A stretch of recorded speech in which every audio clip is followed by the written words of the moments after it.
All righty. Thank you so much for joining me. Today is National Caregivers Day.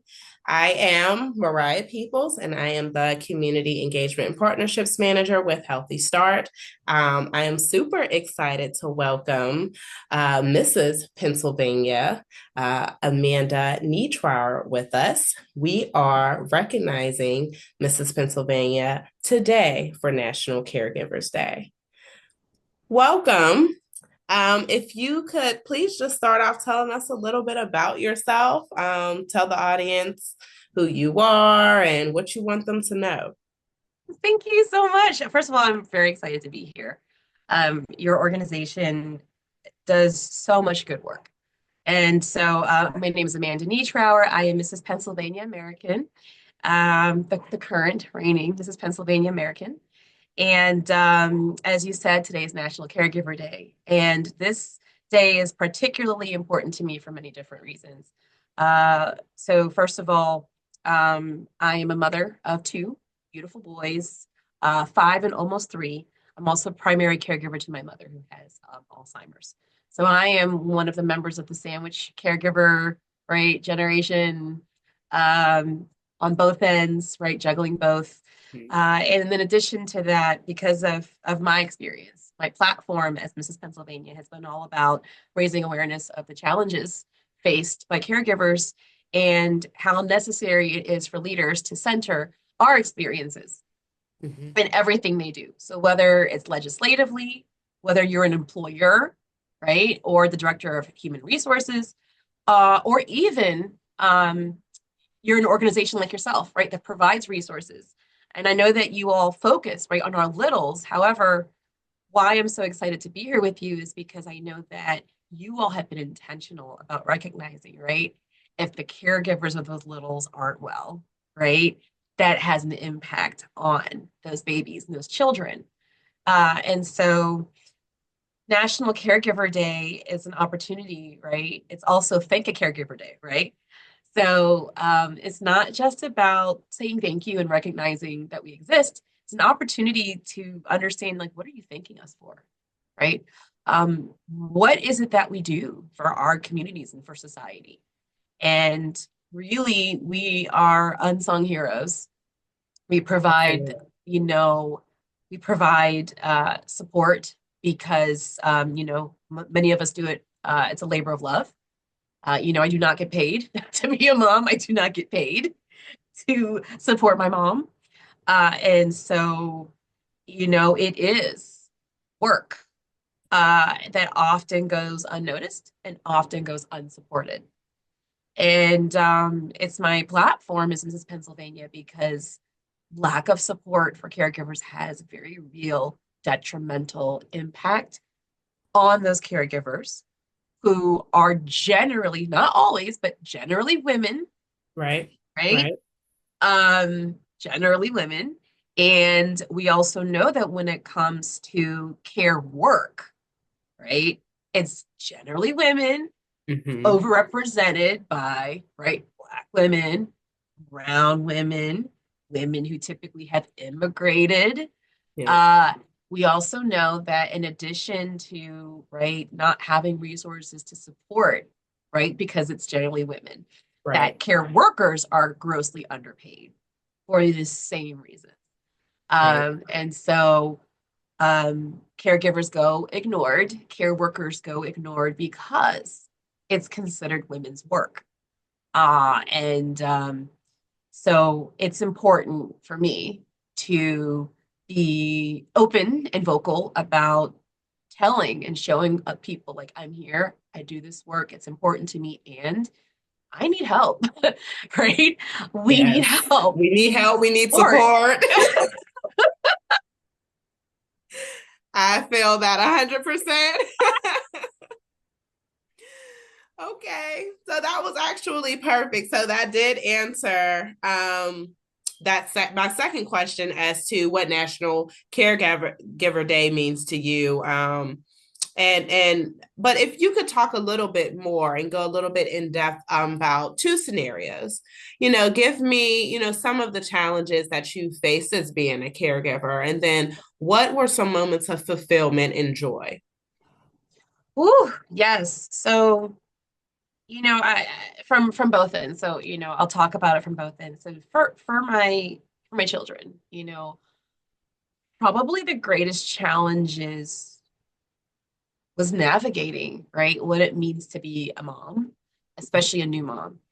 Uh, it's, the resources for parents, especially people who have just given birth, right? Like they're out there, but it still feels so like you got to know the right person, and you'll get lucky, right? If you're like, for me, I had a midwife, so I gave birth at the midwife center. Like you're lucky if like the place where you gave birth connects you to the right people, right? That postpartum support.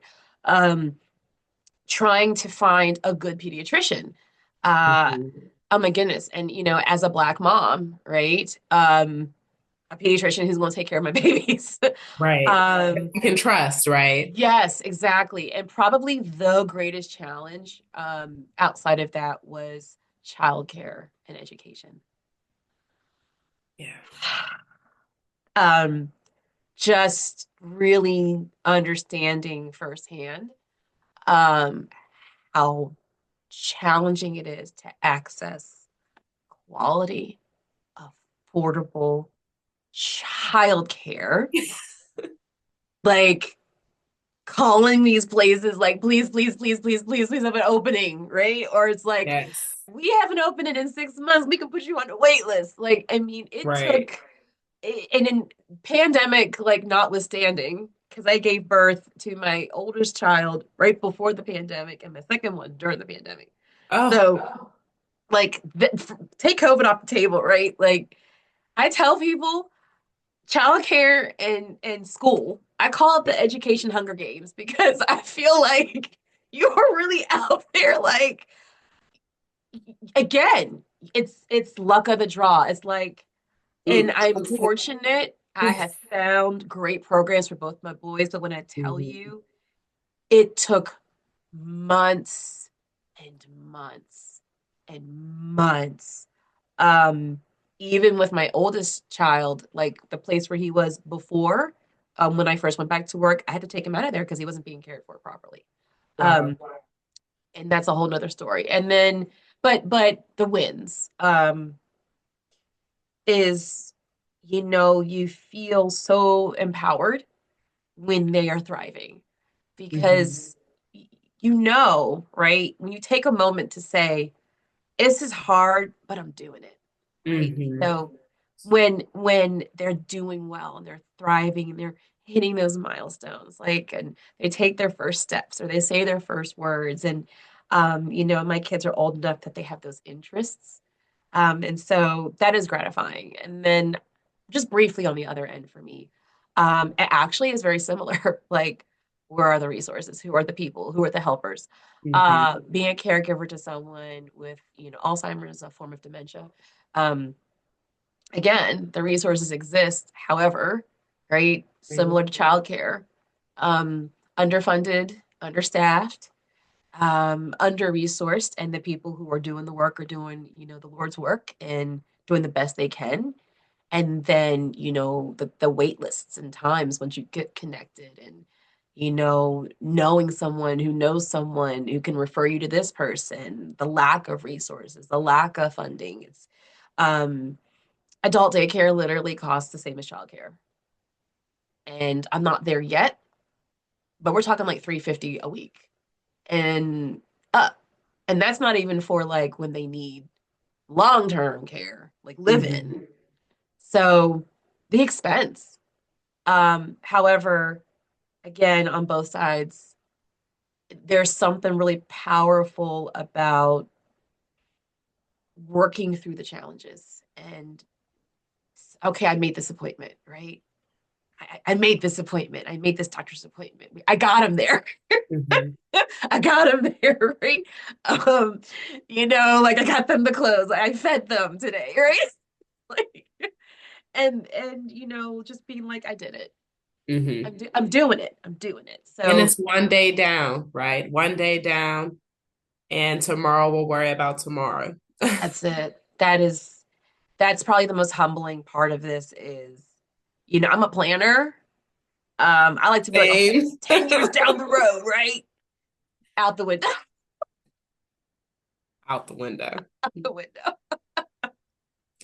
Kids taught me that. Well, I have just one kid, and so he has taught me that to learn how to roll with the punches, Yeah. and to give myself grace. And so, literally listening to you talk about the challenges of being a mom, I can definitely relate to that. We just started our son in daycare in November, and we faced the challenges of like the tuition and applying for this scholarship and that scholarship, and even still trying to figure out how to pay for the tuition, even with the scholarship, but also seeing the growth that has come from him being in daycare and him interacting with his peers and developing so and growing so well. So I can relate to that full circle. But as you talk about the other end of the stick with being a caregiver for your mom with dementia, I know that there are going to be so many other women caregivers who watch this interview who can relate to that. And I think that it's important that they too count those wins. I called and made an appointment today. I got them dressed today, and I think that that was very important that you touched on.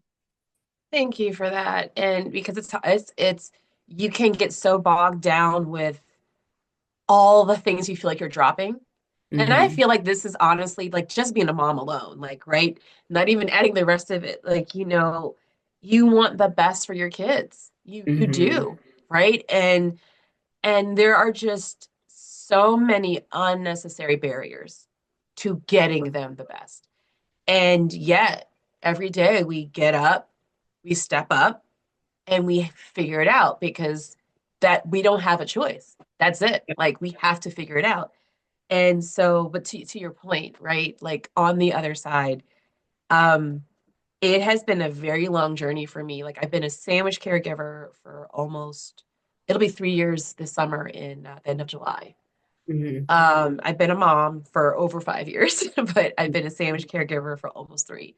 And absolutely, I tell you, the level of grace that you have to find for yourself, Yeah. that has probably been honestly my greatest challenge Yeah. because I feel so often like I'm failing everybody. Like I want to, because I want the best for all of them. And not even talking about the financial, I mean, you touched on it, tuition, doctor's appointments, dentist appointments, medications. And then you want to do stuff with them, right? Like, Right. right? Like, Then you gotta clothe them. You have to feed and then them. Those and are they the grow, basics, the foundations, right? then they grow, and then don't have a kid who's off season from the other kid, because then you're 3 to 6 and 6 to 12, 6 to 9. I mean, don't even coincide, right? Yeah. But I mean, but you feel like for me, I know there have been so many times where I just felt like I'm failing everyone because it's like there's so much that needs to be done. And and I do. Like you said, those wins, like you have to take that step back and say, okay, no, you got up today. They are alive. Yeah. They ate. They're clean. You know they're well. You Mm-hmm. know they have their medication. You know, right? They got their cold medicine. And I call that success. It is. I And it call that doesn't feel success. like it in the moment, but my God, Because you're yes, it doing is. so much and your hands are in so many baskets, it almost feels like, how do I keep up? Because right now we're talking about caregivers, we're talking about being a mom, we're talking about being a mom, we're talking about being a caregiver to a family member, but then there's also all this other life stuff, right? We didn't even touch on work.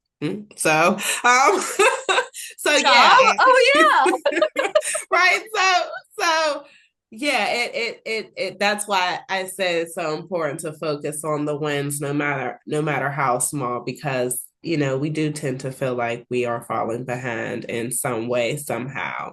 And we're not. They are Yeah, alive, they're thriving, they're doing just fine. they So, are. They are doing just fine. And but but to that point, we make sure that the people we care for are fine. And then we get lost because we get burnt out. We're exhausted. We're getting sick because we're stressed out. Like you said, we got to go to work. Um, mhm, and you know, I actually ended up working for myself because I became a mom. mhm, You know, when it was time for me to go back to work, I had this child and I was like, I'm not ready to put him in daycare. It's still the mhm. pandemic. The vaccine was not out yet. It wasn't coming out for a minute. And I wasn't ready for that. And there was no like daycare at the university where I worked. There was no daycare on campus.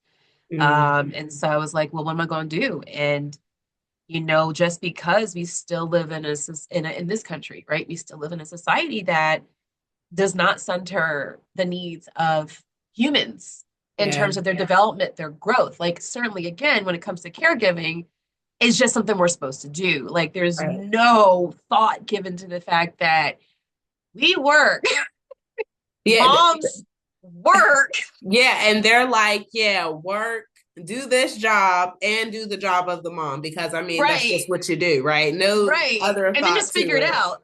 Right. Just figure it out. Like we're not gonna help you figure it out. Just figure it out. Yeah, yeah.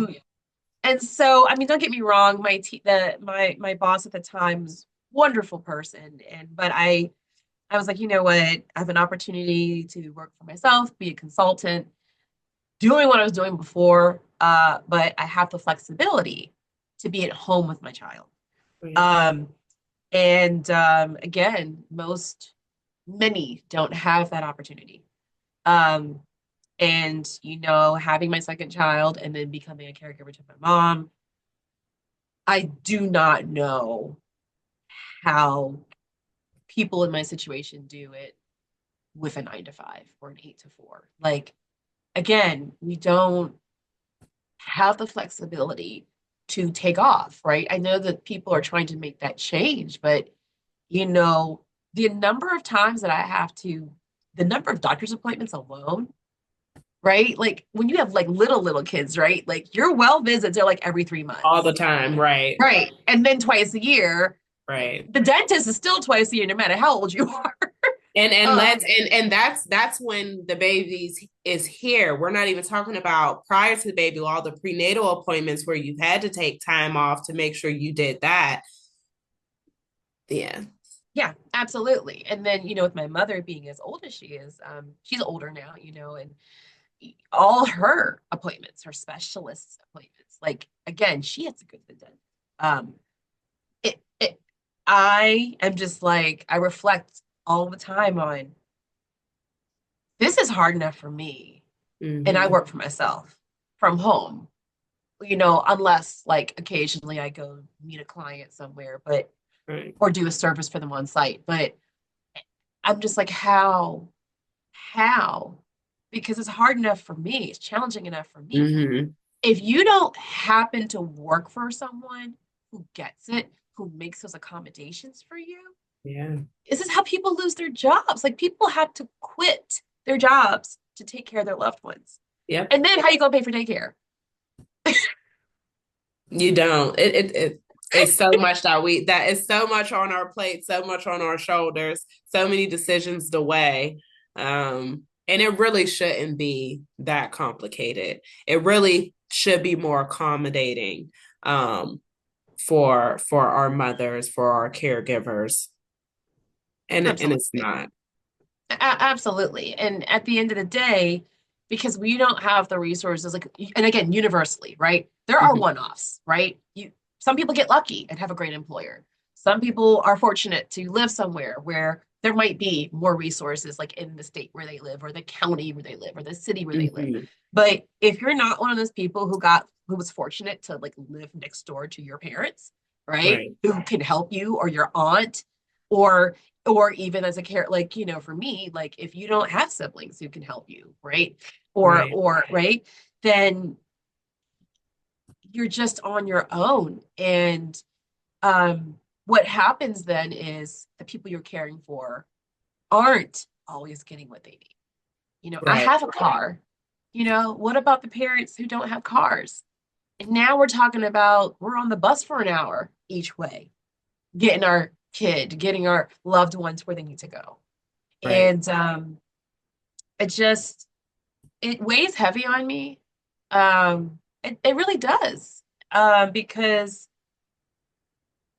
it's so much more that needs to be done. And what I will say to you is, being a title holder who has chosen this as their platform, I do meet a lot of moms, specifically moms, just because, as a woman, as a mother, they relate to me in that way. And they just say, thank you for talking about this Hmm. because no one talks about this. Like Right.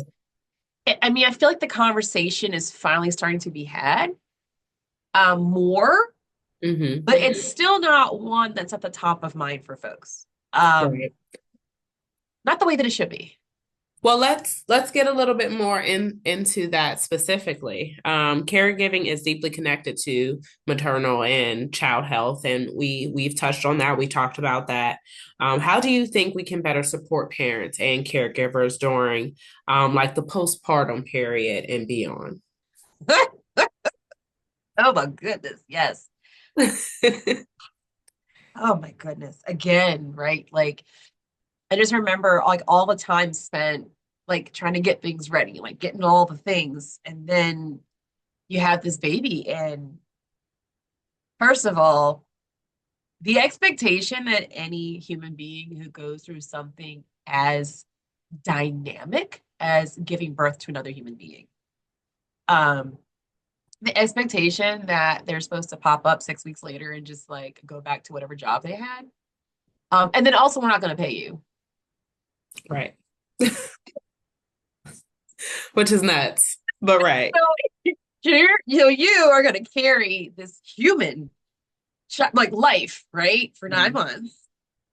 Um, and again, this is from me speaking from the perspective of someone who gave birth, right? You're going to carry this human person and grow them for 9 months and then deliver them. And it's Mhm. 6 weeks, right? If it's, a vaginal birth, right? 8 weeks if it's, cesarean. Right. For again, major physical, and it is physically traumatic. Like Right. we don't talk about that. We It don't. is. Not enough. Not It is. enough. And it's physically traumatic. And so, you know, first of all, many people who give birth don't even know about doulas and what they are, right? So Black women in particular, right? We know in Pittsburgh that we still have higher rates of Black, maternal mortality compared to other parts of the country.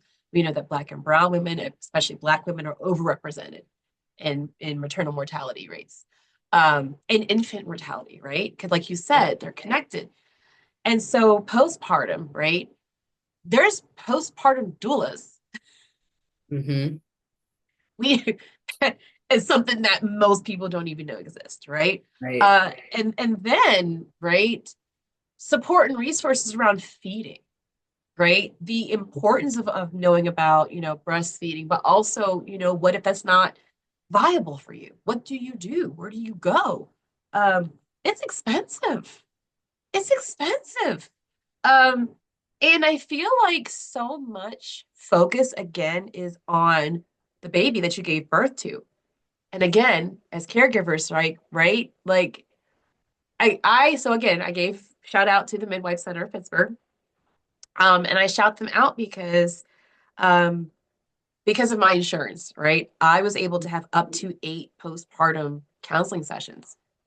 Oh, wow. That's You're awesome. guaranteed at least 2 through the Midwife Center. You're guaranteed at least 2. But because of my insurance, I got to have 8 that Mm. were paid for. Um, I don't know what I would have done without that Right. mental health support.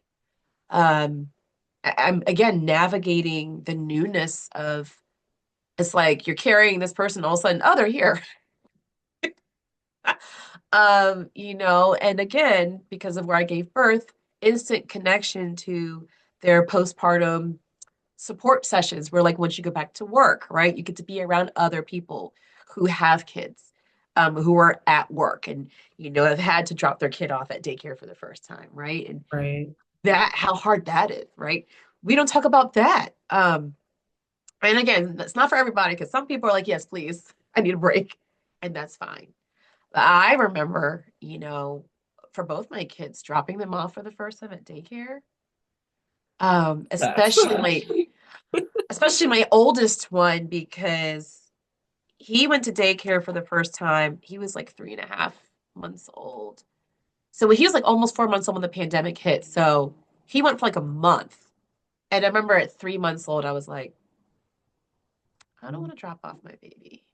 Like, you spend 3 months and you're like this close to them. And then all of a sudden, you're literally away from them for like 9 to 10 hours a day after that because, right? Yeah. It's It's an adjustment, and it's not an enjoyable adjustment at all. That when we first dropped him off at daycare, that crying when we left for like the first 2 weeks, heartbreaking. it just broke my heart. It's heartbreaking. It's heartbreaking. And I just remember, like, you feel that physical distance. Hmm. Like, you feel it. Yeah. I mean, I felt it in my body. And, because when my second child was born, by then the pandemic was in full swing. I was working for myself. So I was able to keep him at home also Okay. for like, yeah, for the first year of his life. So, and I'm, again, grateful for that. I wish that was available to everybody. Right. There are other countries that provide that. And I just wish we would normalize, again, what does person who just gave birth need?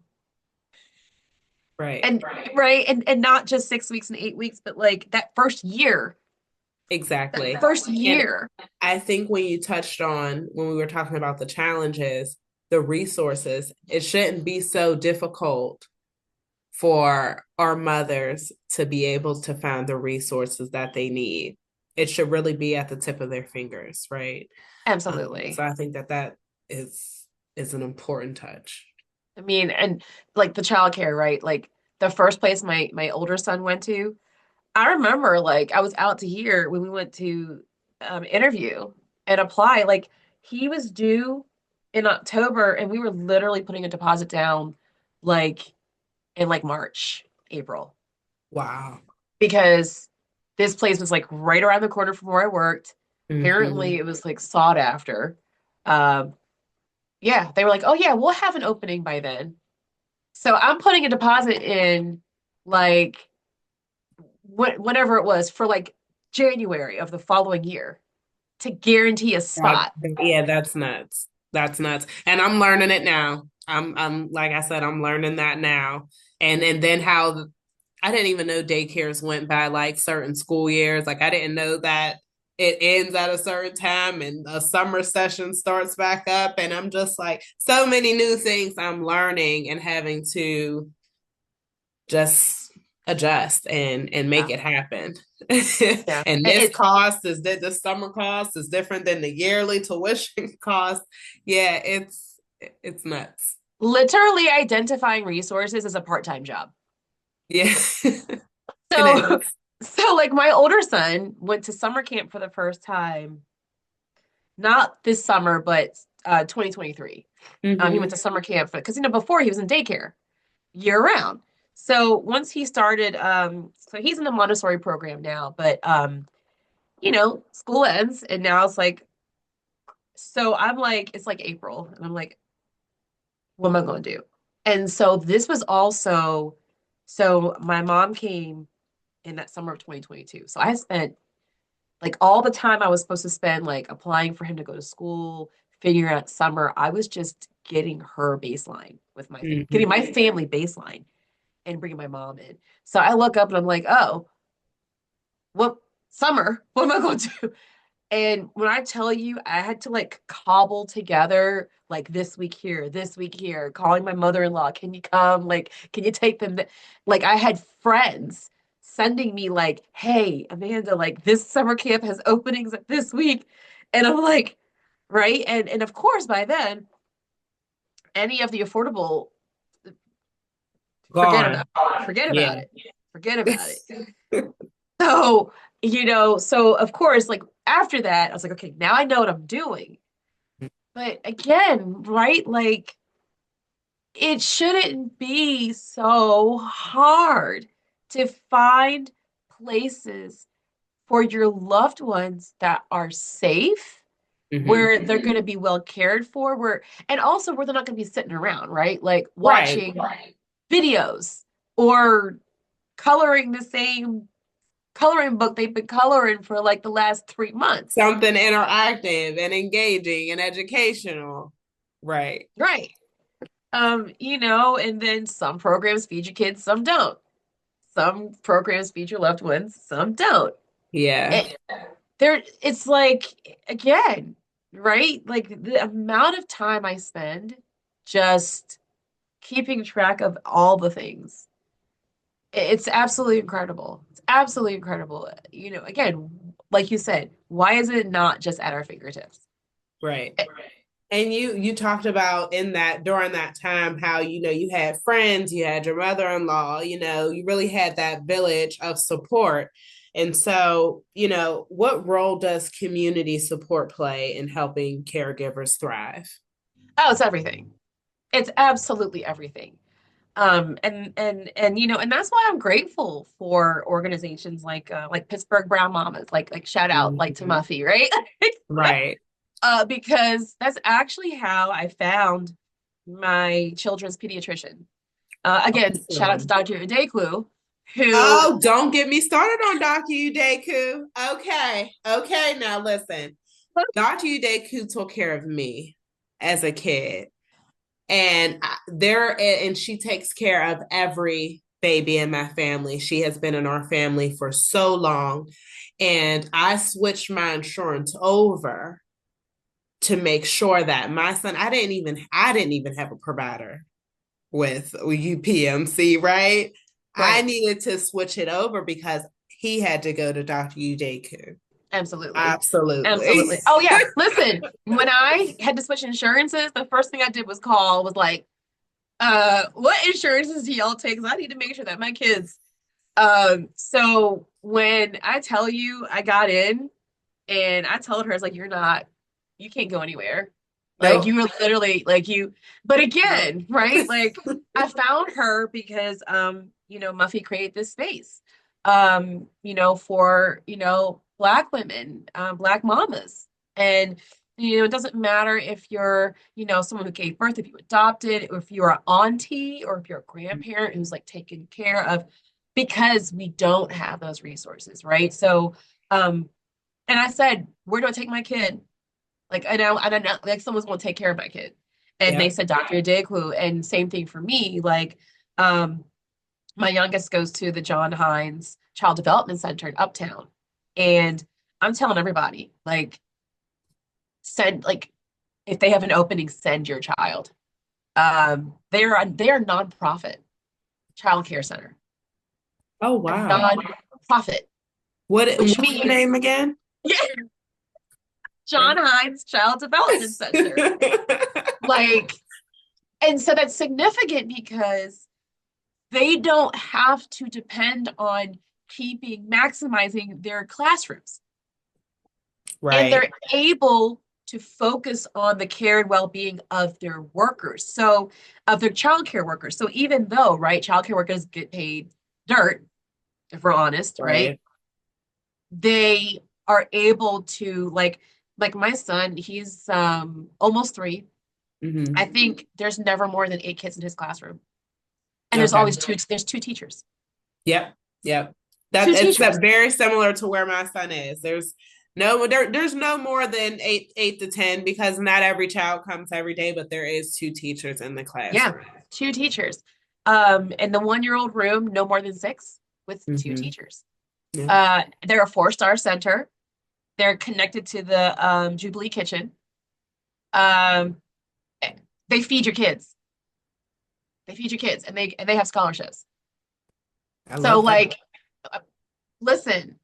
And again, I remember like the hunt for because the place where I had sent my older son, the Miss Honey, God bless her heart, retired because she was in her 70s, and she'd be like, I'm taking care of the grandkids of the kids I used to take care of. Right, right, right. You She's said like, she I'm was done. generational. So I was like, oh. So I was like, okay, where am I going to send my child? And so I found John Hines, and I was so grateful. But again, right? But to your point, that community, I could not do the things I do. I mean, like I'm Mrs. Pennsylvania, right? Like that was a competition I entered and trained for, and I got to go to a national pageant. I do work. Um, there are people who are caregivers who literally never leave their homes because they can't. Um, and as challenging as it is for me, that community, that village, my friends who are also moms, especially the ones who are moms, some of them are not, but my friends, other, caregivers. My mother-in-law has been a huge, huge, huge resource to me. Shout out to her because I know everyone doesn't have a mother-in-law who shows up the way that mine does. Um, and my sister lives out of town. She comes, a couple times a year so that like my family can like, get a little bit of a break. And I have neighbors, like my neighbors, like literally my next door neighbor will come and sit with my kids or sit with my mom. I love it. Um, it is like um the people in my life who have shown up for me, they're the reason why I'm like upright, walking on two legs and not Yeah, like underneath my bed, hiding from the absolutely. Absolutely. No, I get it. I get it.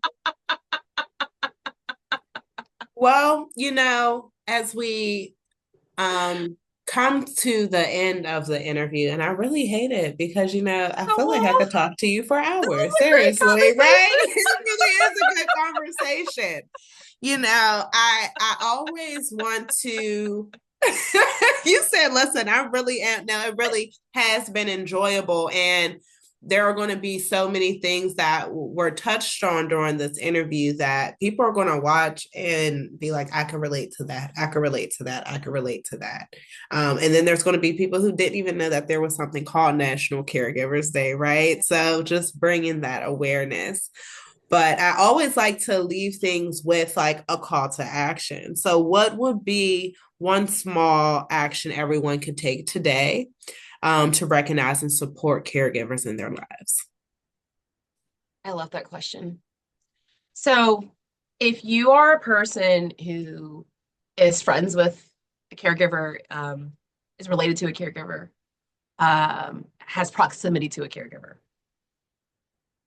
like don't reach out and say, what do you need? No, like just show up and be like, I'm feeding your family tonight. I'm feeding you tonight. I'm taking your kids, or I'm sitting with your loved one today so you can go breathe, so you can take a walk. Um, I remember when I gave birth to my first child, and I was like, I don't know what to do. And my cousin came and just like brought me her lunch and was like, go take a shower. Um, like just don't ask them what they need, just show up. Just Right. show up for them. If you are an employer or a manager of a team at work, be intentional about, you know, creating a flexible workplace so that people don't have to be afraid of losing their jobs because their child gets sick or they got to take their mom to a doctor's appointment, right? Um, or they honestly just need a day. Like, what can you do to take care of your team? And if you're a lawmaker, this is a nonpartisan issue because everybody is here because someone gave birth to them. I know that's right. And everybody knows somebody who is a child or an adult, right, that needs additional care for whatever reason. The people who care for the folks who are most vulnerable, they deserve better. We need to ensure that people don't lose like several weeks of pay because they gave birth to someone. They need flexibility at work.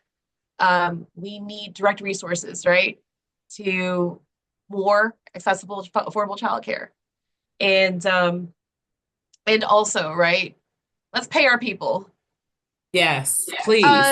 Let's pay our people. Like, we should not be dependent on parents giving Christmas bonus gifts to teachers and childcare workers to make up for the lack of pay. Yes. Um, we should not be paying people below living wages to take care of like our elderly loved ones or our disabled loved ones. Um, like, come on. They're taking care of our loved ones. And they do a lot. They keep them alive, right? Like, And we all have loved ones that need care for, no matter what absolutely. political party you represent. Absolutely. And and I will say, like, I've been very fortunate to have been in spaces of advocacy for quite some time. Um, and I will continue to do so. I was at the Capitol advocating with the Alzheimer's Association.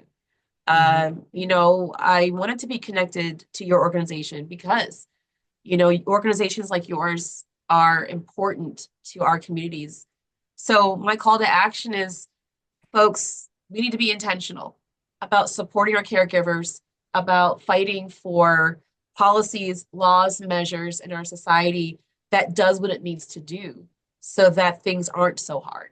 Because at the end of the day, when we help our caregivers and support our caregivers, it's actually good for all of us.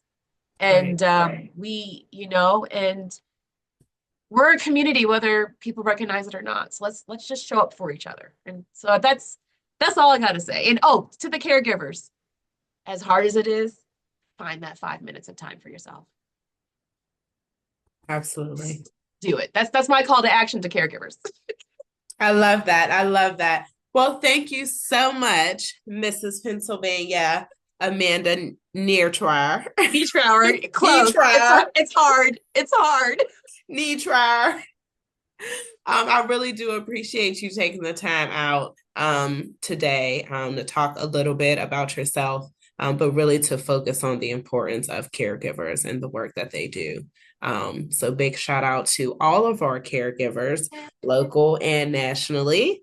And you enjoy your day and make sure you are taking some time to care for yourself. I Okay. appreciate that. Thank you so much for having me. Thank you so much.